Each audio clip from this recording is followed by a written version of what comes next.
بالله من الشيطان الرجيم بسم الله الرحمن الرحيم الحمد لله رب العالمين والصلاة والسلام على سيد المرسلين حبيب قلوبنا وشفيع ذنوبنا وطبيب نفوسنا أبي القاسم محمد وعلى أهل بيته الطيبين الطاهرين المعصومين المنتجبين ولعنة الله على أعدائهم أجمعين من الآن إلى قيام يوم الدين. السلام عليكم جميعا ورحمة الله وبركاته.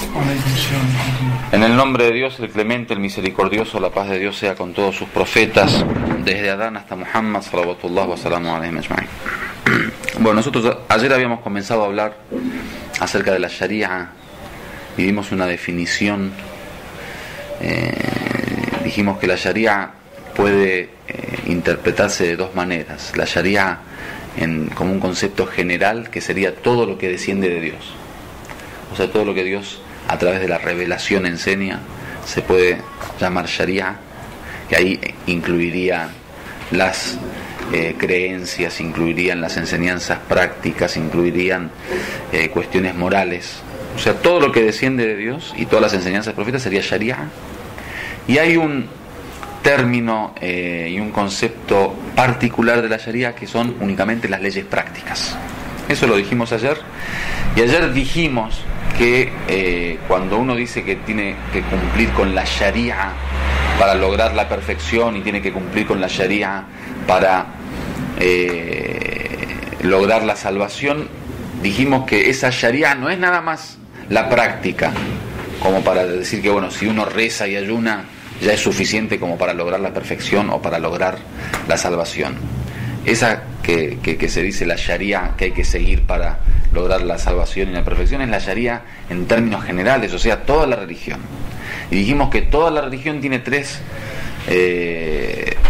dimensiones: la creencia, la moral y la práctica. Y una va de la mano de la otra. Yo ayer había preparado un ejemplo que me olvidé de decirlo, lo voy a decir hoy para que nos quede un poquito claro mejor esta relación entre akhlaq, moral, y práctica, que yo ayer quise explicar. Y que dije que no hay, digamos, práctica sin akhlaq, ni tampoco akhlaq sin práctica. O sea, un corazón muy sano a nivel moral, pero que no practica, no llega a la perfección, y una persona de mucha práctica sin valores, sin principios éticos, tampoco logra llegar. El ejemplo que yo había pensado era si una persona, por ejemplo, a nivel legal quiere cumplir con las leyes de un país sin tomar en cuenta el tema ético. Por ejemplo, una persona que maneja, y ahora para Hadi que está aprendiendo a manejar, a conducir, supongamos que nosotros, la ley nos dice que pasar en verde es halal y cruzar en rojo es haram para el que maneja, ¿no? Esa es la ley. Si fuera islámica sería halal y haram. Entonces vemos un semáforo en verde. ¿Halal pasar o no? Halal. Y hay un niño que se entrecruza. Nosotros, como la ley es halal, le damos para adelante y no hay problema, ¿no? Lo pasamos por encima porque es halal. Ese es el ejemplo de seguir la Sharia sin akhlaq. No sé si se entiende. Es cierto que la ley hay que seguirla al pie de la letra y que la ley es la que regula nuestro movimiento práctico, pero dijimos en el tema de la relación humana, uno no puede tratar al ser humano o a la sociedad desde la Sharia con una visión puramente shar'iyya. ¿Por qué? Porque podría pasar lo que está pasando, lo que dije, el ejemplo es. O sea, desde el punto de vista shar'i, uno dice, no, está en verde, señor, la ley me dice a mí, el profeta me ordenó cumplir con la Sharia. O sea, cuando está en verde, cruza. Listo, yo cruzo. Pero no se debe utilizar, digamos, la Sharia ciegamente, sin tomar en cuenta el ejemplo humano del cual venimos hablando. Entonces, ese es un ejemplo, es muy burdo, pero para tener una idea de cómo hay veces el mero cumplimiento de la Sharia no nos lleva al bien o a la perfección. El argumento para esto, porque no es cuestión de digamos, reflexionar y de tirar enseñanzas así simplemente porque son lógicas. necesitamos argumentarlo, porque estamos enseñando Islam, y el Islam no es lo que Sheikh Suhail pensó en su casa, que salió un ejemplo lindo y le salió bien. El Islam es la sunna del profeta, la tradición profética y el Corán. Eso es el Islam. Entonces, para poder enseñar Islam hay que argumentarlo, y el argumento es el Corán. El Corán es la ley que ayer dijo el doctor, wa innaka la ala khuluqin azim, que es, ciertamente el profeta tiene un gran carácter, una gran moral. Y la otra ley que yo había dicho, walakum fi rasulillah uswatun hasana, tienen en el profeta de Dios un modelo bueno para seguir. Es decir, que el modelo, que es lo que tenemos que imitar nosotros, el mismo Corán dice, es el profeta, no es la Sharia y no es la ley. La ley es para regular la vida práctica del hombre, pero el modelo a seguir, el modelo humano a seguir es el profeta. Y lo otro es un hadith del profeta que es muy famoso, innama bu'ithtu li utammima makarim al-akhlaq, que fui yo enviado para perfeccionar o completar makarim al-akhlaq, que serían, digamos, las virtudes del carácter, las virtudes morales del ser humano, ¿sí? El carácter ético del ser humano. Entonces, el envío del profeta es eso. El profeta no dijo, fui enviado para legislar la ley, fui enviado para enseñar lo halal y lo haram, fui enviado para aplicar la ley o para ejecutar la ley. Dijo, no, fui enviado para hacer que el hombre perfeccione su akhlaq. Entonces, con esto, ¿qué entendemos?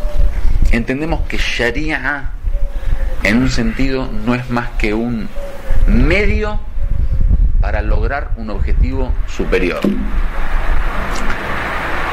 Pero acá hay una cuestión que puede ser peligrosa, el tema de creer que la Sharia es un medio, a pesar de que es un medio, ¿sí? ¿Un medio en qué sentido? En el sentido de que no es el objetivo final. O sea, Dios no nos creó para rezar, como rezo y nada más. O sea, el rezo tiene que crear algo en nosotros que es el objetivo por el cual Dios nos creó. Por ejemplo, inna salata tanha anil fahsha'i wal munkar, dice el Corán. El rezo prohíbe la corrupción, prohíbe las malas acciones, las malas obras. El que reza, supuestamente, uno de sus efectos es que le prohíbe caer en el mal. Entonces, la Sharia tiene un objetivo, tiene una filosofía. Por algo Dios creó la Sharia. Entonces, en ese sentido, la Sharia no es el objetivo final, sino un medio para lograr, por ejemplo, el ayuno, un medio para lograr la taqwa. Kutiba alaykumus siyam ya ayyuhalladhina amanu kutiba alaykumus siyam kama kutiba alal ladina min qablikum la'allakum tattaqun. Dice, oh creyentes, Dios ha prescripto para ustedes como obligatorio el siyam, el ayuno, del mismo modo que lo hizo a las anteriores comunidades. Quizá así puedan lograr la taqwa. Entonces, toda ley, toda obligación tiene un objetivo.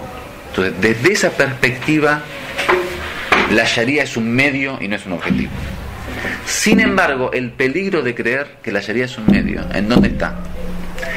Está en aquellos que dicen, bueno, si la Sharia es un medio, supongamos, Dios me obligó el ayuno, ¿para qué? Para lograr el taqwa.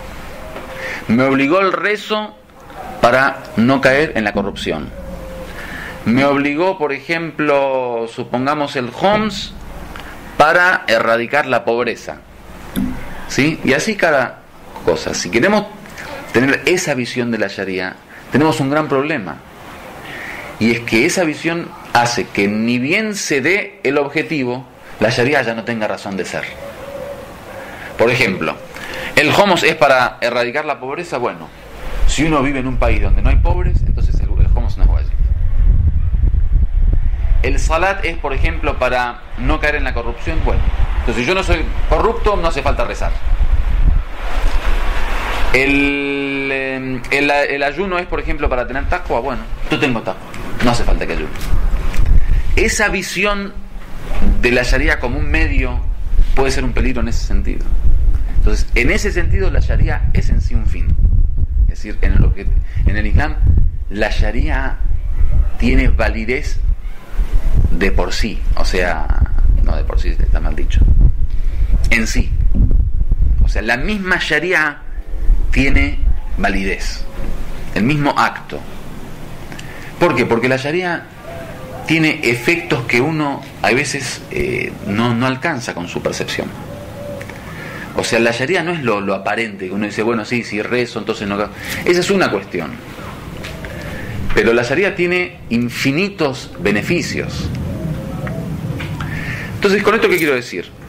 Que nuestra interpretación de la Sharia no tiene que ser una interpretación netamente mundana, terrenal y basada en los intereses personales. Ayer estábamos hablando de que mucha gente ve simplemente el lado de interés, ¿sí?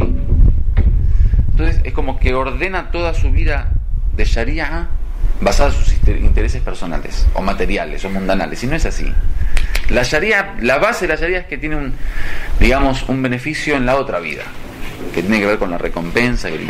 Pero más allá de eso, hay cuestiones de la Sharia que tienen un efecto directo sobre el ser humano, aunque sea halal hacerlo. Por ejemplo, cosas que son makruh, desaconsejables. Uno, con la visión, digamos, esa materialista de la Sharia o mundana de la Sharia, dice, bueno, es makruh, se puede hacer. Todo lo que se puede hacer, no hay problema. Está bien, esa visión está bien, es correcta. Pero eso no es Sharia. No es interpretación de la Sharia. La interpretación de la Sharia es que si Dios lo hizo makruh es por algo. O sea, hay algo ahí. Entonces, el creyente, el verdadero creyente, debe ir a buscar ese algo. O sea, no tratar de zafar. Quiero decir, a veces uno cumple con la Sharia nada más para quitarse el peso de encima. Es decir, mira que yo ya recé, Dios, O sea, listo, Allahu Akbar, Bismillah, tú, listo, recé, alhamdulillah, cumplí con Dios. No, vayamos a buscar lo que hay detrás del rezo. Vayamos a buscar el placer en el rezo. Vayamos a buscar el sentido de adoración. Hay algo que dicen en árabe, Rafa' taklif. Rafa' taklif es la obligación, la responsabilidad. Rafa' taklif es eliminar la responsabilidad. Entonces, como que uno cumple con la Sharia nada más para eliminar las obligaciones. Como dice, listo, ya cumplí con esto, estamos viendo el Eid, listo. Porque cuando es el Eid, para decir, listo, ya está, Dios, 30 días ya. No pensamos en la recompensa, no pensamos en la filosofía del mes de Ramadán, en la baraka del mes de Ramadán, o sea, si pensáramos en todo lo otro, estaríamos haciendo dua, Dios, por favor, no hagas acabar el mes de Ramadán. Si pensáramos en todo lo otro. El profeta Muhammad sallallahu alaihi wasallam, después del mes de Ramadán, ayunaba después del día del Eid 6 días. Dice, porque extrañaba el mes de Ramadán. Se sentía acongojado cuando se despedía el mes de Ramadán. Tenemos narraciones que dice, si supiera el siervo de Dios lo que hay en el mes de Ramadán, pediría que todo el año sea mes de Ramadán. Lo que nosotros vemos eso es nuestro interés. Nuestro interés es que cuando termina el mes de Ramadán podemos comer tranquilo, no nos molesta, desayunamos, almorzamos. Entonces, a lo que veo es que tratemos de que nuestra interpretación de la Sharia sea bajo esa profundidad. Y ahora voy a dar un ejemplo claro de las distintas profundidades de la Sharia para que veamos en qué debemos pensar. El Imam Khomeini, rahmatullah alayh, tiene el libro de las leyes prácticas, ¿no? El Fatawa. En ese libro están las leyes de la Sharia. Cómo se reza, cómo se ayuna, cómo se hace el Hajj. La forma práctica, o sea, la apariencia de la Sharia. Pero ese mismo Imam Khomeini tiene además un libro que se llama Adabu Salat. O sea, serían... El adab son como las normas o el protocolo o las reglas, digamos, que ya no tienen que ver con la parte externa, sino con la forma interna del salat. Como queriendo decir, el imam quiere decir que es cierto que yo hice un libro con las leyes de salat, ahkam salat, donde ahí se dice, bueno, para rezar hay que tener la ropa pura, el lugar de posternación puro, el cuerpo puro, hay que hacerse vudú, la ley, lo externo. Pero el imam te quiere decir, eso está bien, hay que cumplirlo, pero eso no es el rezo. Eso es la condición mínima para entrar a rezar. Los jurisconsultos, los juristas, generalmente creen que la religión está limitada en eso. Entonces hacen hincapié en eso. Párate bien, hacete el vudú bien, todo, ¿no?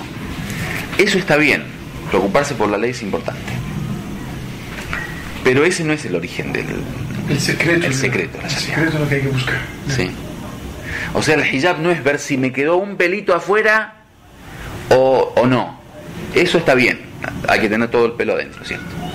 Pero el hijab es una postura, es el trato, es el pensamiento, es el corazón. O sea, detrás de ese pelito que sale o entra, quiero mostrarme para que la gente me vea bella o no.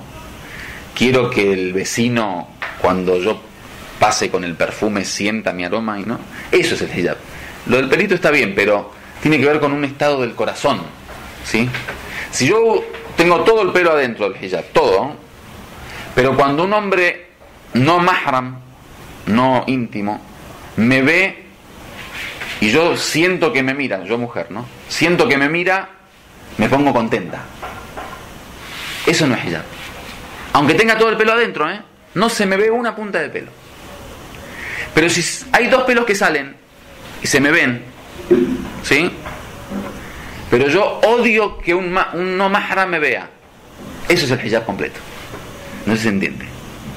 Entonces la sharia, si bien tiene un zahir, una apariencia, que es lo formal, no es lo fundamental en el Islam. Lo fundamental es lo que está detrás del zahir, de la sharia, que es el baten. Es la parte interna, digamos, que es lo que, como dijimos, el ejemplo que da el Imam Khomeini. Además de haber un ahkam para el rezo, hay un adab, o sea, unas reglas internas. O sea, tu corazón cómo tiene que estar en el momento del rezo, tu intención cuál tiene que ser, tu relación con Dios cómo tiene que ser. Nosotros nos hacemos vudú 15 veces por día, 20 veces por día, o 5, 10, lo que sea. ¿Alguna vez nos empalidecimos cuando nos hicimos el vudú? Yo no hago vudú 10 veces por día, ¿no? Pasa desapercibido, o sea. Es ritual, el hacer ritual. Imam Zain al-Abidin, cada vez que hacía vudú se le cambiaba el color de la cara. ¿Qué significa? O sea, el vudú de Sheikh Suhail y el vudú de... O sea, esto es sharia y eso es sharia. No, esto es ahkam sharia. Es la ley, yo cumplí con la ley. Lo otro es adab sharia. Cumplió con la regla divina, con el baten, con el interior de la sharia. Viene el Imam Khomeini, es un tercer libro, aún más profundo. Asrarus sharia. Asrarus salat, perdón. Los misterios del salat. Los secretos del salat. Porque el salat, detrás de los adab, que tienen que ver con el corazón, con la filosofía del rukú, del sujud y todo eso, tiene un misterio. Tiene un siervo que se está uniendo a Dios. Entonces, ahí hay algo que no está ni en el rukú ni en el sujud, está en esa relación del siervo con Dios. Está en esa fitra que desea lo absoluto, lo sagrado. Entonces, todo eso es Islam. Si nosotros nos quedamos solamente con la apariencia, yo doy el ejemplo de las exposiciones. Es como ver una cocina, por ejemplo, en una exposición. Vos la ves y es una cocina, o sea, tiene todo lo que tiene una cocina. Pero no es una cocina. Cocina es la que está en la casa. Con alguien cocinando, con comida, con la heladera, con cosas adentro, o sea, eso es cocina. Sino una exposición de forma de cocina. Entonces, la sharia puede ser también así. Desgraciadamente, en muchas de nuestras sociedades islámicas existe eso, la tendencia a lo formal, que es lo que veníamos hablando ayer. Y el conformarse con lo formal está muy mal, porque eso no lleva al desarrollo espiritual. El desarrollo espiritual no tiene que ver con lo formal en absoluto. Lo formal es que cuando digas waladdallin, la dad te salga perfecta. Waladdallin, sí, uno dice, uy, qué dad.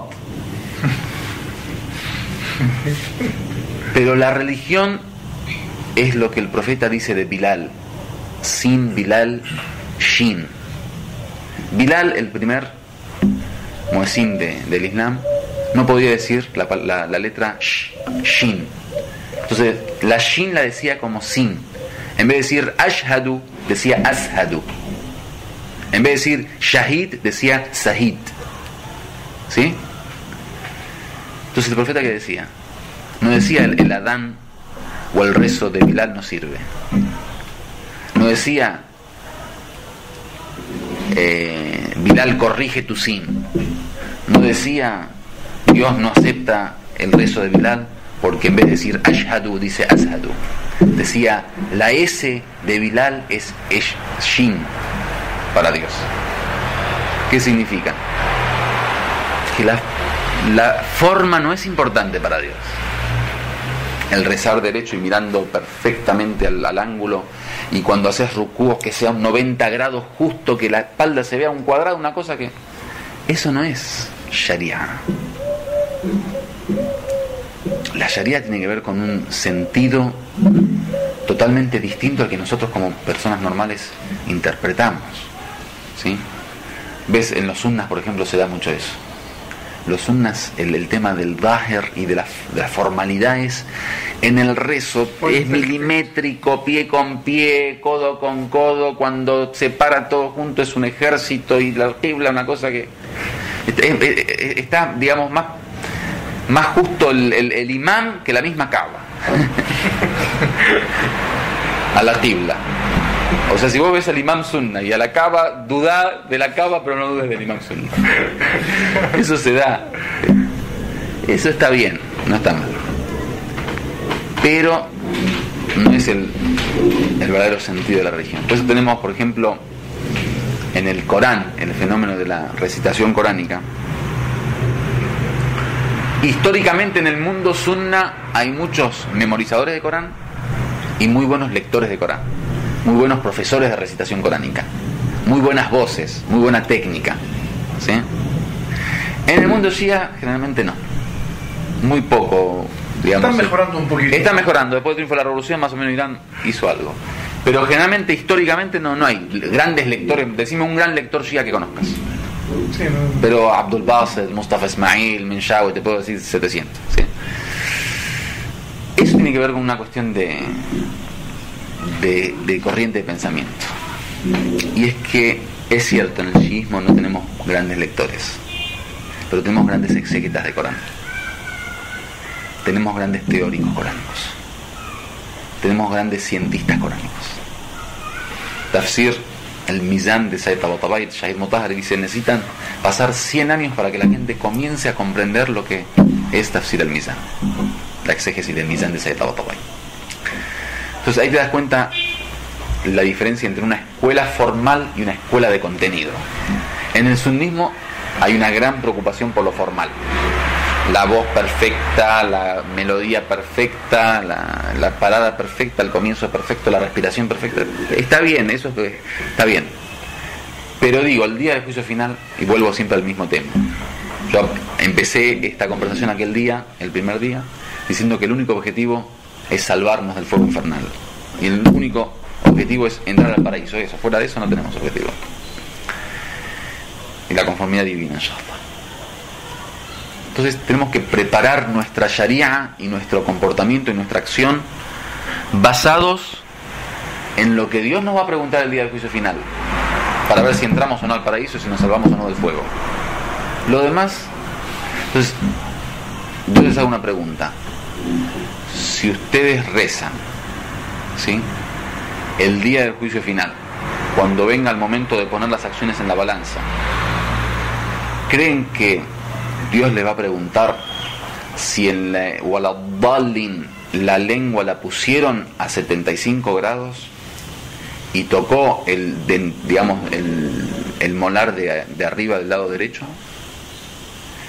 ¿O le vas a preguntar si ese corazón que decía Waladdalin estaba pensando en Allah o estaba pensando en el dunya?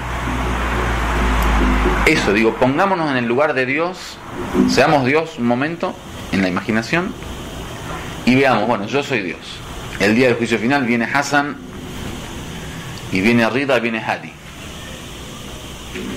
Pues no, porque estás de este lado. Tribunales así. Yo soy Dios. Digo, bueno, Hadi, mostrame tus amal, tus acciones. Va a decir, lo que pasa es que yo nací en España, Dios, y como la Z española es diferente a la S latina, entonces en vez de decir Sadiq, yo decía Sadiq, y en vez de decir Thabit, decía Sabet. O sea, la discusión mía con Hadi va a ser esa. O sea, Dios va a perder el tiempo en decir si la Z española era igual a la S latina para ver si Sadiq la decía con la Sad o con la decía con la... ¿De qué estamos hablando? Entonces digo, vale la pena estudiar un año de recitación coránica para que la Sad salga Sad y la Dad salga Dad. Y en ese año ni siquiera pensar en Dios, contemplar a Dios, reflexionar en Dios. No sé si vieron los filmes de los afganos cómo memorizan el Corán. Los niños, ¿sí? 8 horas, 10 horas, 15 horas. ¿Qué es eso? Memorizar el Corán mismo. ¿Qué es memorizar el Corán mismo? ¿Qué es memorizar el Corán? ¿Qué significa memorizar el Corán? Estar 1, 2, 3, 4 años presionando la memoria para que salga, que el Fatiha, que el Baqara. ¿Qué es eso? Está bien, o sea, el que lo hace, Allah ibarik fi, Allah tapa el amal, Allah y ello. No estamos hablando de... Pero digo, esa es la esencia de la religión, digamos. Con eso me gano el paraíso, con eso me salvo. Entonces, el núcleo de esta clase es un poco elevar nuestro estado de interpretación de la Sharia hasta estas cosas, hacia ese nivel. Salir de lo cotidiano, de estar constantemente con lo aparente, con lo formal, con lo que se ve, para penetrar, digamos, esos límites y adentrarnos en el verdadero sentido de la Sharia, ya sea en su primer profundidad, el adab, o en su última profundidad, que es el asrar, o los misterios. Por ejemplo,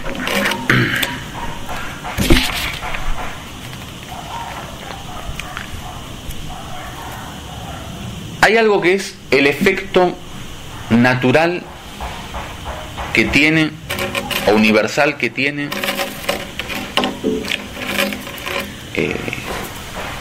el cumplimiento o incumplimiento de la ley. Yo, por ejemplo, si como carne halal,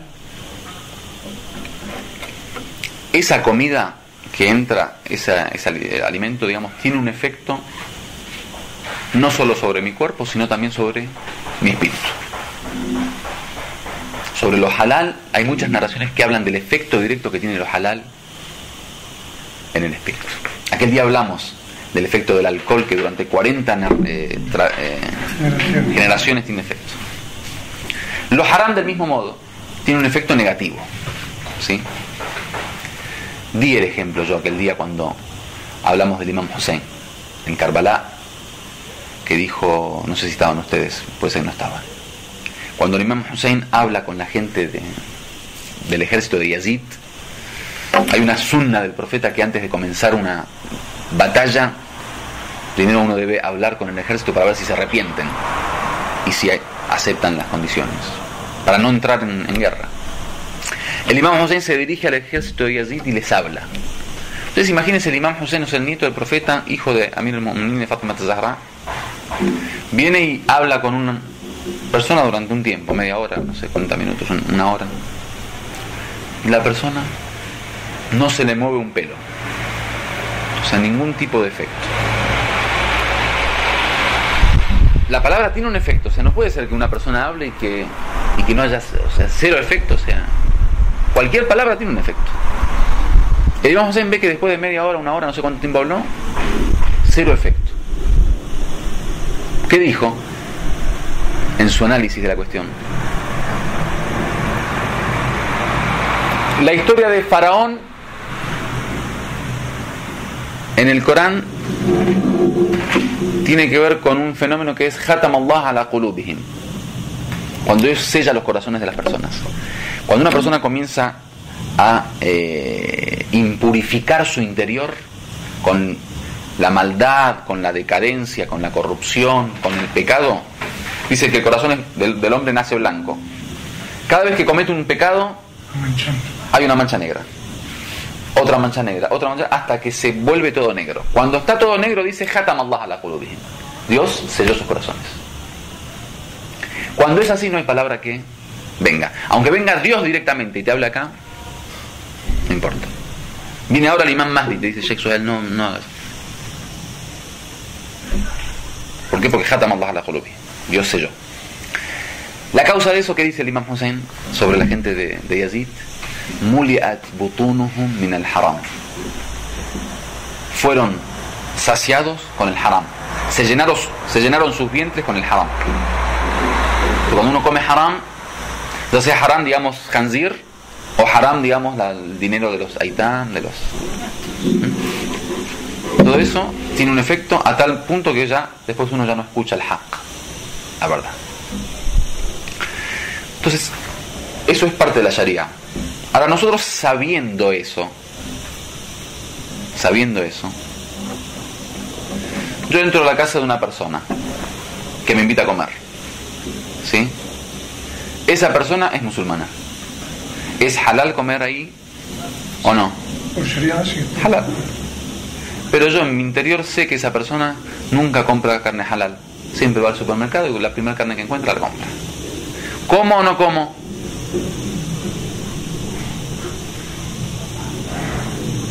¿Qué le certeza? Esto es lo que me pasó con los Si tienes certeza de que Certeza no tengo. No, certeza no. Certeza no tengo. No comen, ¿no? Pues no comen. Comer es halal porque es la casa de un musulmán. Ni siquiera una gran posibilidad. Hay un 10% de que no sea halal. Supongamos que es 90% halal, 10% que no es halal. ¿Cómo o no como? No. Según Sharia, Sharia, halal. se puede ir. Halal. Pero ahora La ya- casa de un musulmán. Halal. A mí me pasó, tú no comiste, pero yo comí. Bueno, halal. ¿Qué ocurre? Es halal y no hay problema de comer ante Dios. O sea, el día del juicio final le digo, Dios, halal. Dios te dice, Mabruk, tfaddal al jannah. No hay problema. Eso no hay problema. O sea, la excusa para la discusión con Dios la tenemos. Pero el efecto que tiene la comida haram en el espíritu también se borra porque es halal comer. No sé si se entiende. O sea, si a mí me traen ahora un plato que es un churrasco, no sé si acá hay churrasco, ¿le dicen? Sí. Bueno, en Argentina hay churrasco, no importa. Un churrasco de cordero, halal, que yo acabo de ver al tipo matar al cordero, lo ve. Y lo vi como lo puso en el fuego. ¿Sí? Viene por otra puerta la esposa y me trae un churrasco de cordero. Yo me lo como.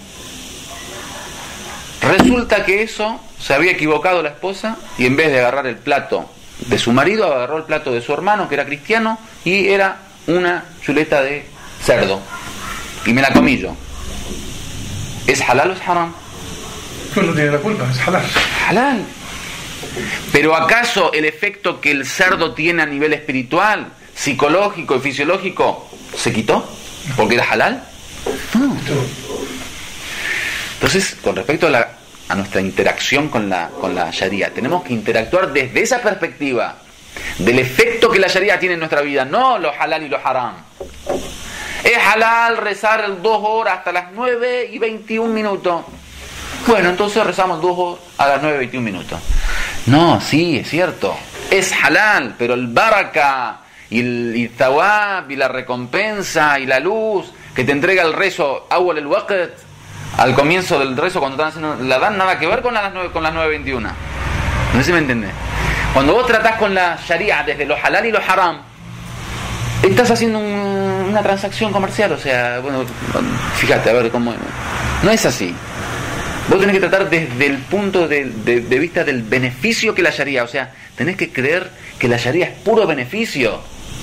Entonces llega fin de año del Homs, hay que pagar el quinto. Ya está la maquinación shaitani viendo cómo hago para escapar. Entonces tengo 3.000 euros, compro un reloj de oro para mi señora, se lo regalo. Como el regalo no tiene Homs, me salgo del Homs, sallo a la Muhammad o a Ali Muhammad. Este año no pagué Homs y muero tranquilo, alhamdulillah. ¿Eso es halal? Sí, halal. O sea, el día del juicio final, Dios, no pagué Homs porque... Pero ese es el beneficio de la... O sea, Dios mandó a Muhammad sallallahu alaihi para matar y morir en este camino, para enseñarte el Homs y que después vos trates con el Homs de esa forma. ¿Sí? El mes de Ramadán, llegó el mes de Ramadán, tratemos de viajar lo más posible para ayunar lo menos posible. Está bien, te salvaste del ayuno, está bien, pero te privaste de la recompensa, te privaste del nur. O sea, una cosa es ver la sharia como un peso, una responsabilidad y una obligación, donde uno siempre trata de zafar. O sea, hacer lo mínimo, ya está. Terminar el subuh 2 rakas, Allahu Akbar, listo. اوعى تعمل تسبيح الزهراء.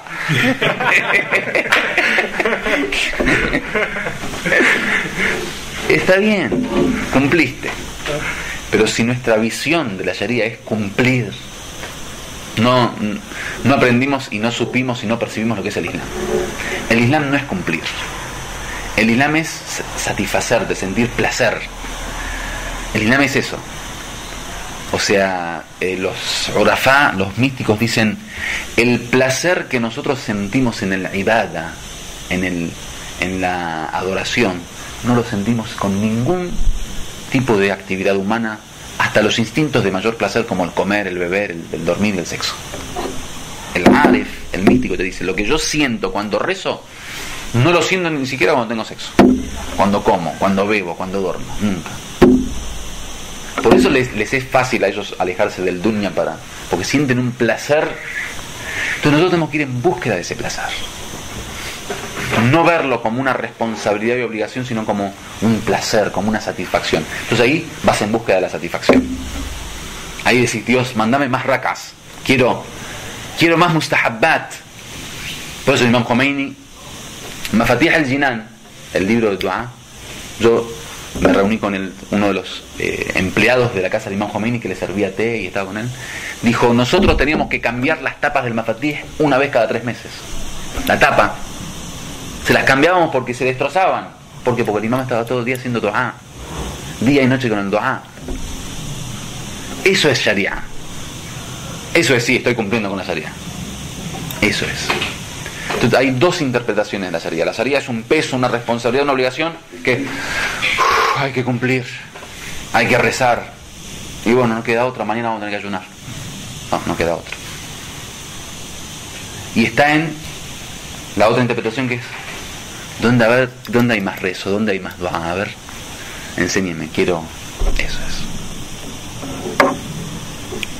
Bueno, como ya estamos cerca del tiempo, yo los voy a dejar hasta acá y la próxima continuamos. Alhamdulillahi Rabbil Alamin.